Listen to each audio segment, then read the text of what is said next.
Welcome, students. This is lecture on mathematics and statistics.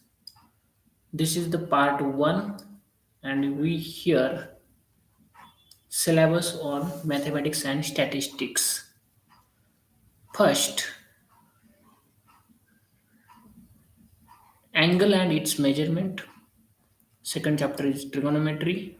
First, third chapter is trigonometry. Second, fourth chapter is determinants and matrices. Fifth is straight line. Six circle. Seven conic sections.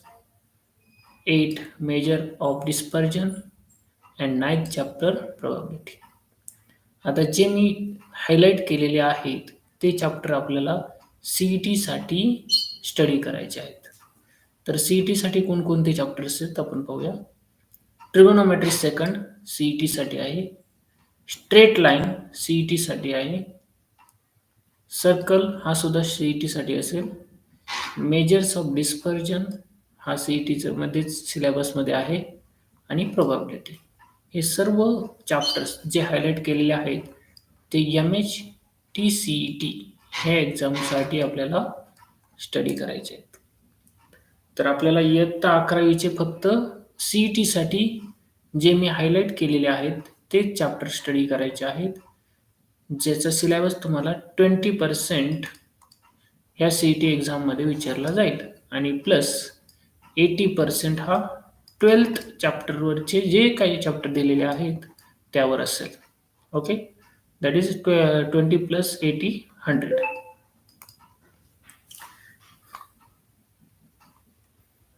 आज आपण angle and it's measurement या चॅप्टरचं study करणार आहोत.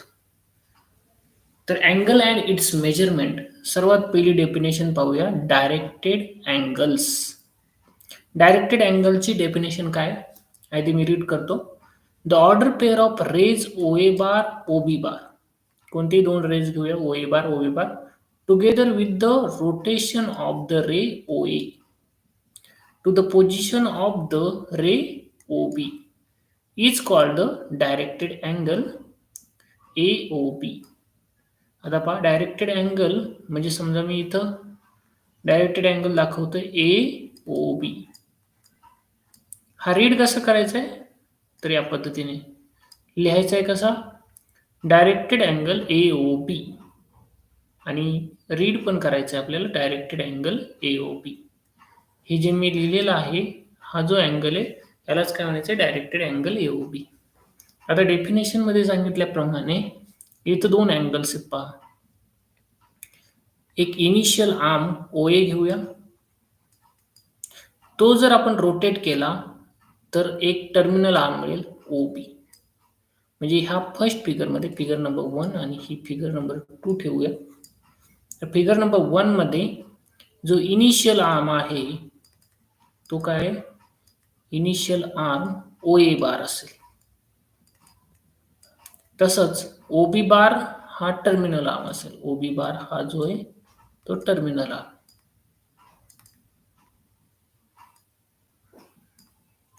तर या ठिकाणी OA बारचं rotation केलेलं आहे. रोटेशन अशा पद्धतीने केलंय की अँटी क्लॉकवाईज रोटेशन आहे. Anti clockwise.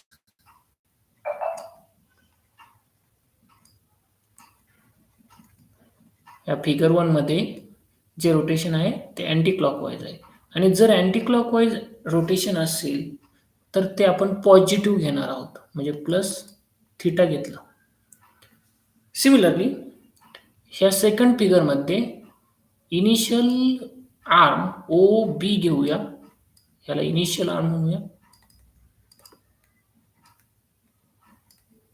आणि इनिशियल आर्म जर आपण टर्मिनेट केला किंवा रोटेट केलं तर तुम्हाला OA बार ही आर्म मिळेल, म्हणजेच ह्याला आपण म्हणूया टर्मिनल आर्म.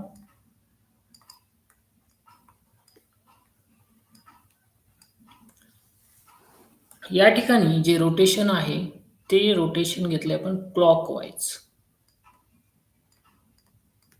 Clockwise rotation. आणि म्हणून हे जो मेजरमेंट आहे ते असेल निगेटिव्ह. याचं मेजरमेंट निगेटिव्ह यूज केलं जाईल. आणि ह्या फर्स्ट फिगरमध्ये काय असेल पॉझिटिव्ह. आता समजा हे दोन्ही फिगरमध्ये जर 1 आणि 2 फिगरचं कंपॅरिझन केलं, रोटेशन सेम असेल म्हणजे दोन्हींचे rotation amount of rotation same आहे, पण पहिल्या फिगरमध्ये रोटेशन अँटी क्लॉकवाईज आहे आणि दुसऱ्या फिगरमध्ये काय आहे क्लॉकवाईज रोटेशन आहे. तर काय डिफरन्स होईल? तर मेजरमेंट ऑफ डायरेक्टेड अँगल आपण घेऊ शकतो, रोटेशन सेम असल्यामुळे AOB is equal to theta घ्यायचं आहे. अँड मेजरमेंट ऑफ सेकंड फिगरमध्ये जर पाहिलं तर डायरेक्टेड अँगल BOA असं घ्यावं लागेल आणि ज्याचं रोटेशन क्लॉकवाईज असल्यामुळे आन्सर मायनस थिटा असेल. ठीक आहे. हे केव्हा? ज्यावेळेस rotation amount of rotation same असेल त्यावेळेस थिटा आणि मायनस थिटा. पण तुमचं रोटेशन कसं घेतलंय? पहिल्या फिगरमध्ये अँटी क्लॉकवाईज असल्यामुळे प्लस थिटा घ्यायचंय आणि क्लॉकवाईज असेल तर मायनस थिटा. आणि महत्वाचं म्हणजे पहिला जो अँगल आहे पहिल्या फिगरमधला त्याला म्हणायचं डायरेक्टेड अँगल AOB आणि दुसऱ्या फिगरमधला जो अँगल आहे त्याला म्हणायचं directed angle BOA. Okay. Next अँगलचे वेगवेगळे टाइप्स आहेत पहा.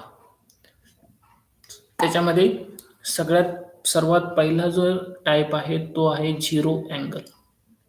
झिरो अँगल मध्ये जर पाहिलं आपण तर इनिशियल आर्म, आता डेफिनेशन वाचतो मी. If the ray OA has zero rotation, याच्यामध्ये रोटेशन झालेलंच नाही, ज्याला आपण झिरो रोटेशन म्हणूया, that is it does not rotate, म्हणजेच काय रोटेशन झालेलं नाही. The initial arm itself is a terminal arm OB. मग ह्या ठिकाणी पहिल्या ह्या जे फिगरमध्ये जर पाहिलं आपण तर इथं OA पॉइंट टाकूया, हा इनिशियल आर्म असेल आणि टर्मिनल झाला नाही म्हणून ह्याचा टर्मिनल आर्म पण तोच असेल, म्हणजे A आणि B पॉइंट या ठिकाणी इथं कुठेतरी B पॉइंट असेल. हे दोन्ही OA बार आणि OB बार, OA बार आणि OB बार ही जी ऑर्डर पेअर आहे ही टर्मिनेट न झाल्यामुळे इनिशियल आर्म आणि टर्मिनल आर्म हे सेम असेल आणि म्हणून measurement of directed angle AOB is equal to इथं काय लिहायचंय 0 degree. Okay. Now next one rotation angle. आता पहा 0 अँगल आणि वन रोटेशन अँगलचं जे मेजरमेंट आहे ते जवळपास सेमच आहे, फक्त ह्याचं समजा आपण इथं इनिशियल पॉइंट टाकूया O आणि या ठिकाणी A टाकूया आणि या ठिकाणी B. तर OAचं रोटेशन एक कंप्लीट रोटेशन झालं, त्यामुळं ह्याला वन रोटेशन म्हणायचं. आणि वन रोटेशन झाल्यामुळे जी पोझिशन आलेली आहे ती 0 अँगल सारखीच आलेली आहे, म्हणजे 0 अँगल आणि वन रोटेशन अँगल सेमच आलेला आहे. त्यामुळे measurement of directed angle AOB इथं तुम्ही काय घेऊ शकता, एक रोटेशन झाल्यामुळे 360 डिग्री असेल, म्हणजे हे जो टर्मिनल आर्म आहे त्याचं एक कंप्लीट रोटेशन झालेलं आहे, म्हणून measurement of directed angle AOB is 360 degree असेल. Next straight angle. Straight angle इथं जर मी पॉइंट टाकला, फर्स्ट पॉइंट समजा इथं O पॉइंट आहे, या ठिकाणी A. आता OAचं रोटेशन कसं झालंय, तर इनिशियल आर्म OA बार आहे आणि हा OB बार टर्मिनल आर्म असेल.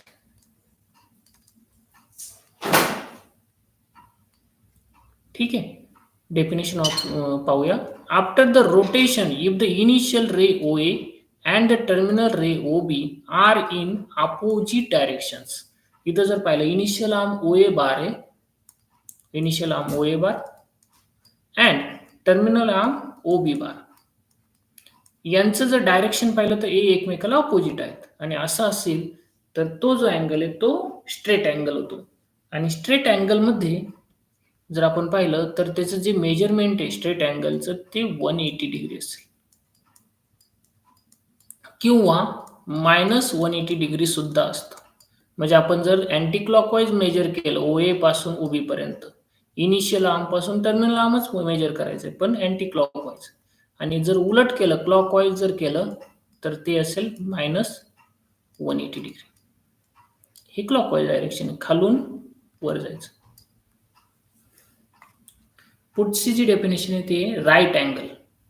राईट अँगल डेफिनेशन वाचतो. 1/4 of one rotation angle is called as one right angle. आता जर आपण पाहिलं वन रोटेशन अँगल जो आहे तो हा अँगल आहे. समजा ओ ह्या ठिकाणी ए पॉइंट आहे, ह्या ठिकाणी बी पॉइंट आहे आणि याचं वन रोटेशन झालं म्हणजे किती झालं 360 डिग्री. त्याला 4 ने डिव्हाइड केलं तर किती येईल 90. म्हणजे हा जो अँगल आहे ह्या ठिकाणी इनिशियल पॉईंट ओ घेऊया आणि इनिशियल आर्म घेऊया ओ ए बार. तसंच इनिशियल नंतर याचं रोटेशन झालं, किती झालंय रोटेशन 1/4 झालंय आणि 1/4 झाल्यामुळे ह्या ठिकाणी आपण एक पॉइंट टाकूया बी. मग हा जो हे जे मेजरमेंट आहे O A O B directed angle A O B is equal to किती असेल 90 डिग्री. यालाच काय म्हणतो आपण right angle. Similarly next definition angles in standard position. In the rectangular coordinate system, a directed angle with its vertex at origin O. Vertex कुठं पाहिजे ओरिजिनला, म्हणजेच इथं ओरिजिन आपण घेऊया O. And the initial ray along the positive x axis. हा महत्वाचा point आहे. Initial ray along the positive X axis. Initial ray कुठं पाहिजे पॉझिटिव्ह एक्स ॲक्सिसलाच पाहिजे.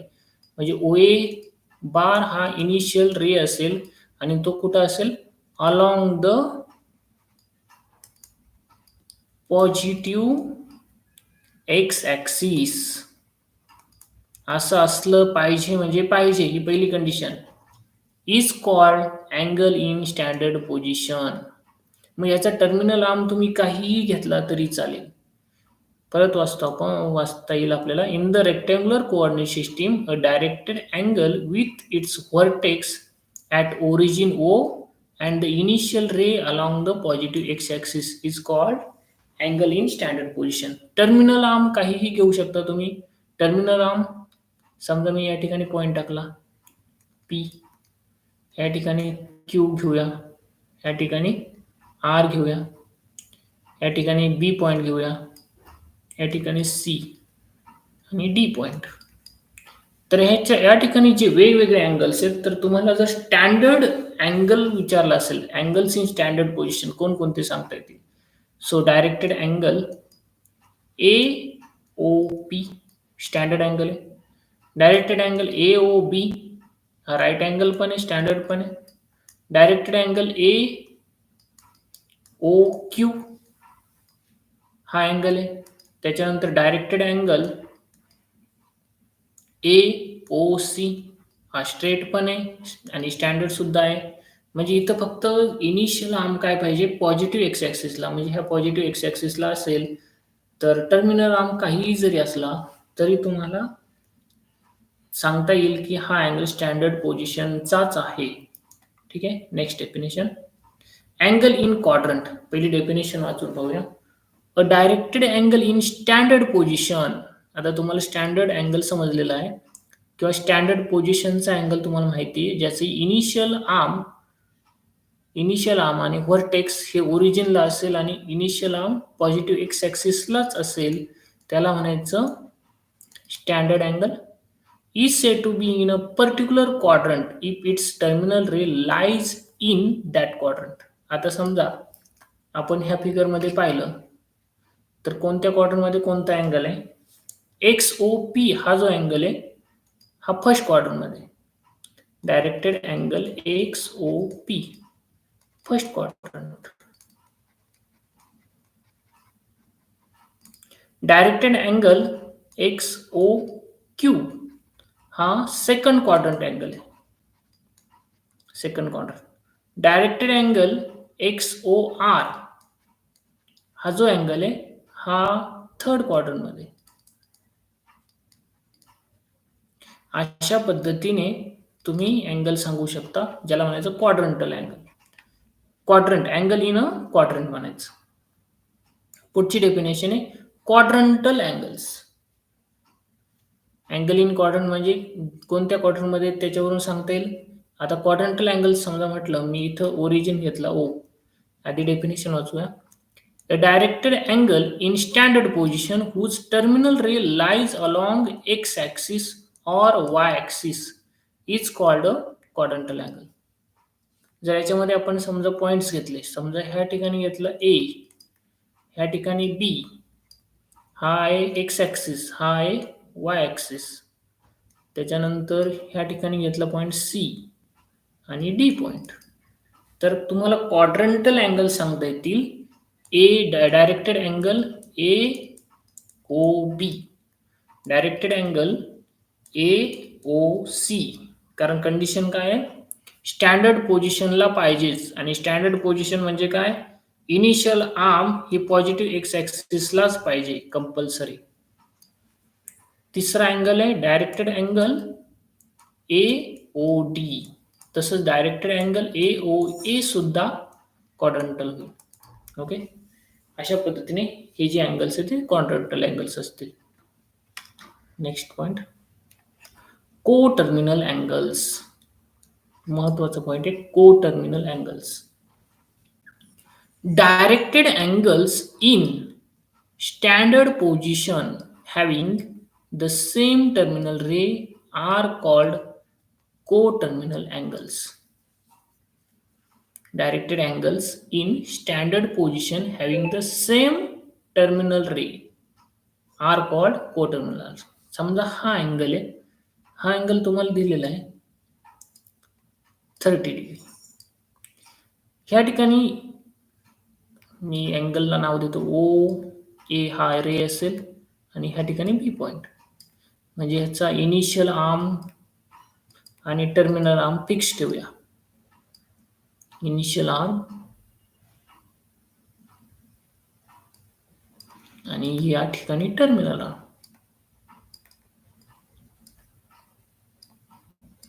तर इनिशियल आर्म आणि टर्मिनल आर्म फिक्स ठेवल्यानंतर इनिशियल आर्म आपण मेजरमेंट ह्याचं घेतलंय अँटी क्लॉकवाईज. आता मेजरमेंट करूया क्लॉकवाईज, म्हणजे या पद्धतीने. जर एक कंप्लीट रोटेशन 360 डिग्री असेल तर 360 मधून 30 सबट्रॅक्ट केले तर येईल 330 डिग्री. म्हणजेच जर क्लॉकवाईज असल्यामुळे याचं उत्तर येईल -330 डिग्री. म्हणजे एकच अँगल आपण दोन पद्धतीने मेजर केला, 30 degree and second is -330 degree. अजून एका पद्धतीने करता येईल. समजा आपण इनिशियल आर्म पासून स्टार्ट केलं, मेजरमेंट केलं, कंप्लीट रोटेशन करून परत 30 ऍड केले तर ते येईल 360 डिग्री प्लस 30 डिग्री. म्हणजे किती आलं, 90 डिग्री. 390 डिग्री आलं. म्हणजे एकच अँगल, जो अँगल आहे 30 डिग्री तुम्हाला दिलेला आहे, ज्याचा इनिशियल आर्म आणि टर्मिनल आर्म चेंज न करता तुम्हाला वेगवेगळ्या पद्धतीने मेजर करता येतो. त्याच अँगलला काय म्हणायचंय, को टर्मिनल अँगल्स. मग 30 डिग्री -330 डिग्री आणि 390 डिग्री हे सर्व कसे आहेत, को टर्मिनल अँगल्स आहेत.